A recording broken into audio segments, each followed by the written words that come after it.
Chris Gardner. He is not just a businessman, but an inspiration to millions. Despite facing impossible circumstances, he never gave up. And today, with a fortune of $60 million, he tells you as one thing: never lose hope.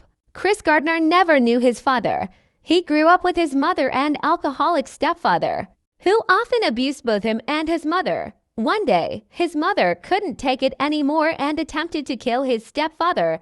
After that, Chris was placed in foster care, but he never lost faith. His mother always told him, "Son, if you believe, you can achieve anything." Chris held onto those words and followed them throughout his life. One day in San Francisco, he stopped and saw a red Ferrari in a parking lot. He was mesmerized by the car and asked the owner how he got IT. The man was Bob Bridges, a stockbroker. That conversation sparked Chris Gardner's interest in the stock market and became the turning point of his life. Bob Bridges helped him get an internship at a brokerage firm, but the journey was far from easy. He struggled financially and was even arrested one day for unpaid parking tickets. Things got even worse. He couldn't afford rent, and his wife left him with his infant son, Christopher.